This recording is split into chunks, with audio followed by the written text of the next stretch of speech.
You're an agribusiness executive navigating an increasingly competitive market while trying to grow your company.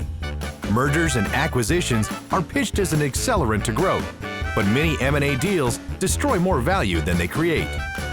Welcome to the Pacesetter Pod, where we explore and reveal the perspectives, insights, and approaches for successful mergers and acquisitions.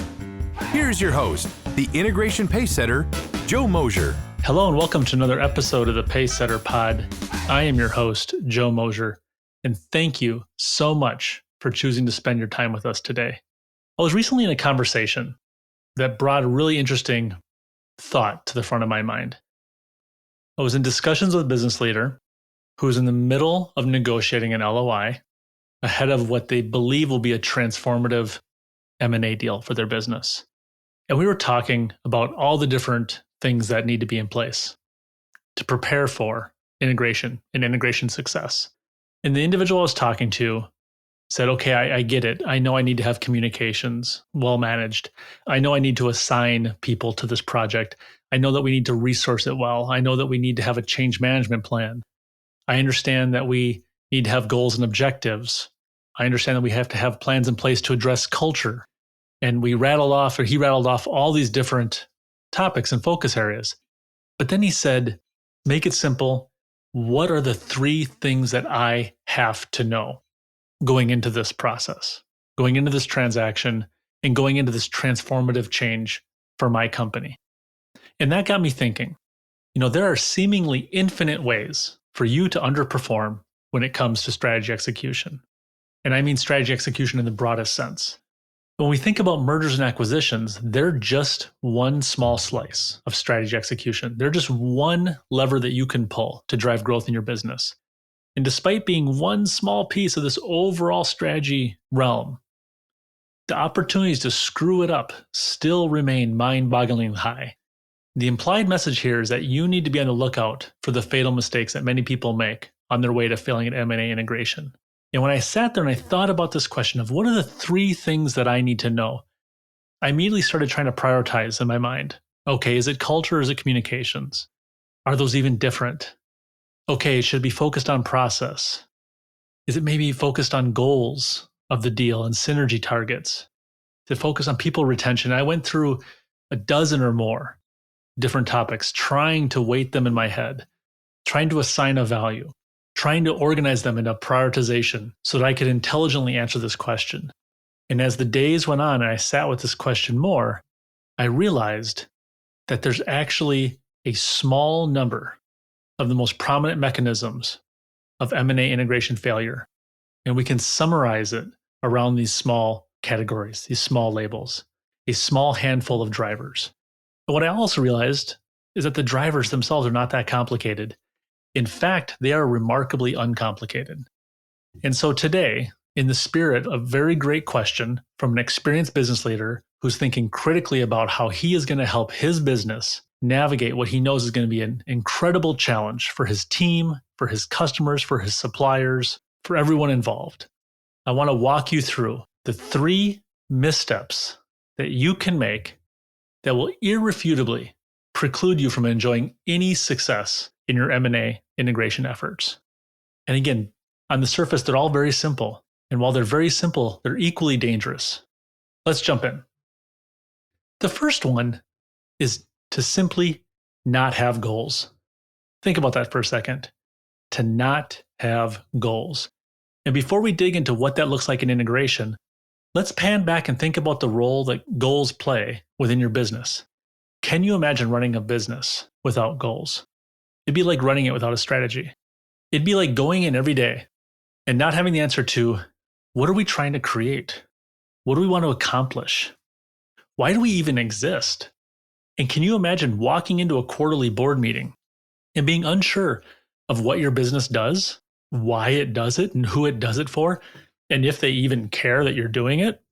Businesses, like acquisitions, like integrations, they exist to realize a goal.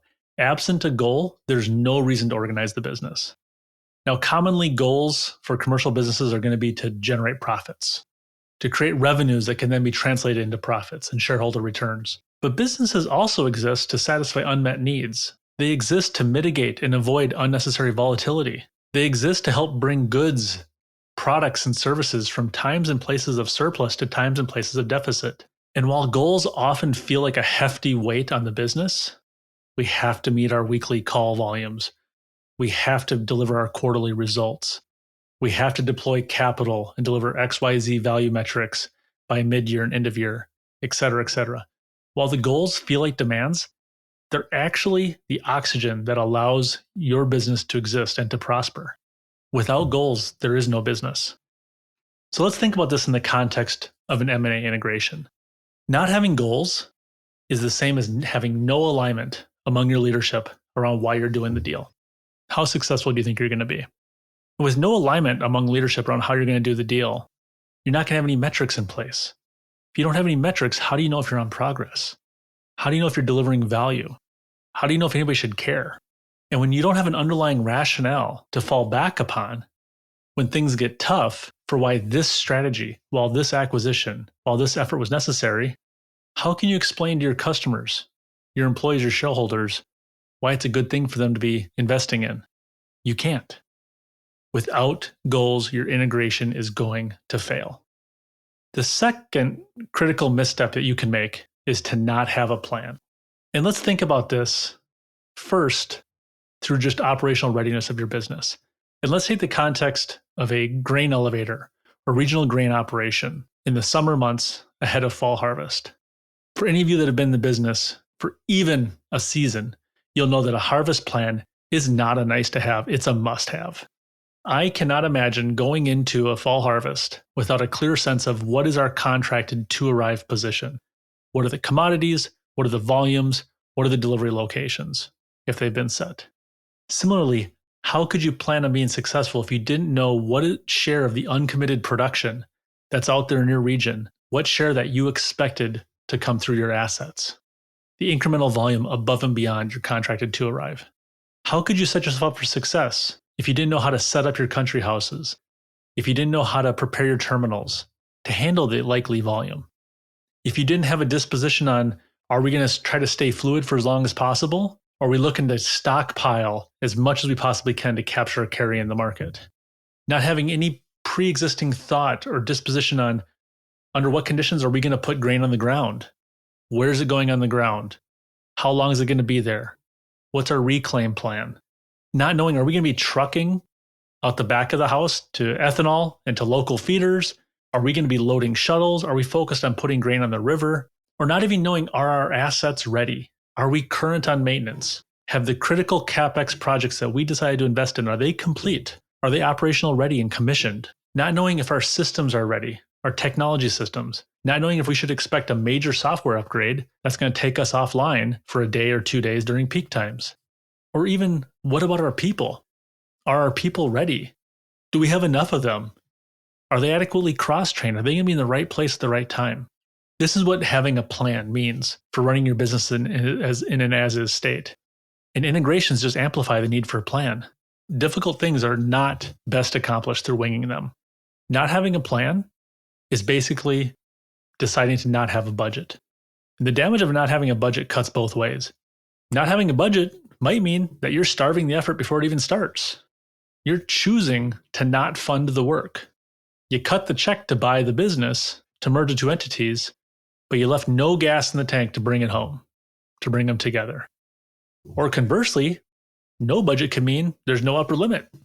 There's no binding cost restraint, and you can simply hemorrhage cash all the way to integration failure without a single indicator to help you slow the burn or hit the e-stop when you need to.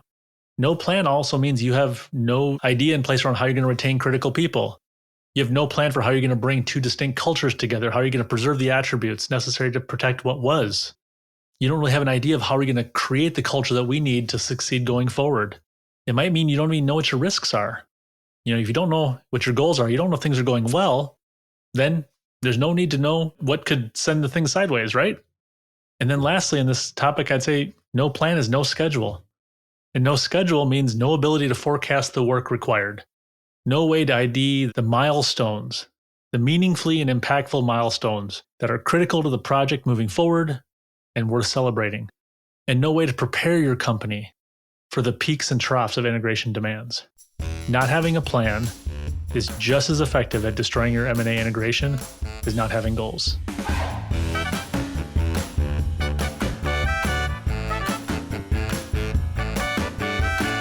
Poorly executed mergers and acquisitions destroy more value than they create. They can set your company back years. To defend your firm's position in the marketplace, you need access to the leading practices that unlock the greater potential of your people, processes, and systems. If you are undertaking a company transformation or pursuing an acquisition as a vehicle to grow, set up a call with Joe by visiting www.moshercg.com. And this brings us to our third and final one, and that's not having leadership. And this one, I have to confess, it feels so obvious that it's somewhat hard for me to articulate some illustrative examples without insulting your intelligence, but let me try to take you through it anyways. Groups of people need leadership. And I'm not an anthropologist, and this is probably an oversimplification, but we are pack animals. We seek the comfort of having someone in charge who knows what we're trying to do and what it's going to take to do it. And this is not exclusive to for-profit commercial businesses. It's really not exclusive to ag supply chain and food businesses. Think about the examples around you every day. Schools have superintendents, teams have coaches, townships have supervisors, cities have mayors, the construction crew you pass on the way to work has a foreman, the gas station you stop at has a manager, children have parents and trusted adults. The list goes on and on and on. And even the overtly non-profit-seeking businesses require leadership. Things like your local grocery cooperative. Co-ops heavily weight and highly value collective, high participation, high engagement decision-making. If not consensus, then close to as consensus as we can get. But even grocery co-ops, they have directors, they have a general manager, and integrations are no different. Choosing to have no leadership, no assigned and established and formal leader assigned to your integration is the same as no ownership. And without ownership, it's done before it even starts. You've lost the game before it even got underway. And frankly, even if you have a leader, if that leader doesn't have the experience required, that's the same as no leadership in the first place. Not having the steady hand of someone who's traveled the path before is dangerous. The knowledge and perspectives of what to expect and what we're going to do, you can't create that on demand. You need to find it, secure it, and then follow it. And no leadership often means no team. Integrations are particularly challenging, and this is something we haven't talked about a lot, and maybe we should in a future episode. But integrations bring many different parts of the organization together under a common goal and require people to work together in different ways than they're accustomed to. You need representatives from your accounting function. You need folks from procurement. You need people from operations, from sales, from marketing, from external relations. It goes on and on and on. And what tends to happen is these are demands that are incremental to their existing day jobs. So effectively, you're assembling a volunteer army. And you're trying to rally those troops to achieve something novel and new and exciting, but terribly difficult that is completely outside the bounds of their normal job. And volunteer armies rarely work over the long term if they don't have leadership in place. The moment that tough decisions are required or that painful trade-offs are necessary, those groups are going to collapse in among themselves. And the risk is that this is just compounding. If you don't have the binding and compelling why of goals, if you don't have a plan or a budget to support the effort, and then you compound that with no leadership, it's going to be a catastrophic failure. You're not only going to miss the goals and objectives that you set out for with the M&A transaction, you are going to cannibalize energy and engagement and resources all along the way. You're going to end up worse off than you were before you started the deal. Integrations that lack leadership don't manage themselves. You can't have a big project with a small tent where everyone feels like they're on the outside looking in, where no one knows what are we trying to do? What's our plan to do it? Who's in charge? This is why no goals, no plan, no leadership is guaranteed to be fatal to integration success. So to wrap this up, again, when I was challenged with the question, what are the things that I need to think about? The individual I was speaking to and myself, we immediately went into the tactical, functional, specific levers to pull in an integration. which are all terribly important. But I think the real answer, the real clarity and the real value of wrestling with that question comes from trying to boil it down to its simplest parts. And that is that it's remarkably simple to undermine your own M&A strategy and to ensure your own integration failure if you do three things. If you don't establish goals, if you don't establish a plan, and you don't put in place the leadership that you need to guide the effort. Now, obviously, this is a little bit of a cheeky take on a pretty serious matter, but just because I'm being simplistic and cavalier about the subject doesn't mean that it's wrong. In fact, this is very serious, and I'm hoping that a different take on the subject helps bring into focus for you some of the very targeted ways that you can improve your odds of success. You would never seek, or I would never seek, to undertake or to take out a residential construction loan if I didn't have a goal of the type of house I wanted to build. And I would never have people on site that would start swinging hammers and moving dirt if I didn't have a detailed architectural plan, a list of materials, an idea of the equipment, and a roster of the skilled labor that we needed to build the house. And I definitely wouldn't, even if I had the architectural plans for the house we wanted, and I knew what materials we needed and the equipment and the people, I wouldn't greenlight the project unless we had a good, competent, proven general contractor in place that could coordinate the efforts, that could ensure that the masons and the carpenters and the roofers and the plumbers and the electricians and the drywallers and the finishings and appliance installers, everybody, someone that was coordinating those efforts, that knew that they all had a job to do. They knew what sequence, at what time, and what duration they all needed to get done. And I wouldn't do that because I have to live in the house after it's built. I would be burdened with the results of the way in which the house was built. And your integration is no different. You're going to have to live in the business on the other side of the M&A transaction. And you're going to have to deal with the same principles that apply.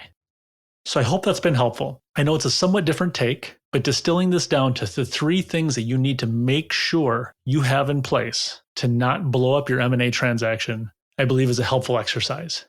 And so thank you as always for tuning in today. And as we do every week, before we go, I want to ask you to do a couple of things. If you haven't already, I encourage you to hit subscribe on your podcast player. And if you're feeling inspired, go ahead and leave a review. We'd love to hear what you think. Of course, share the Pacesetter Pod with anybody else who you think can benefit from this content. Anybody who's struggling with or is preparing for a big growth phase in their business, and that might find value in the conversations and discussions and topics we have here. Of course, feel free to connect or follow me, Joe Mosier, on LinkedIn. And you can always visit us online at mosiercg.com, where you can download more information on the work that we do and set up a call if you need to talk. Thank you again, as always, for listening to the Pacesetter Pod today. I appreciate you joining us, and I hope you have a safe day. This is thepodcastfactory.com.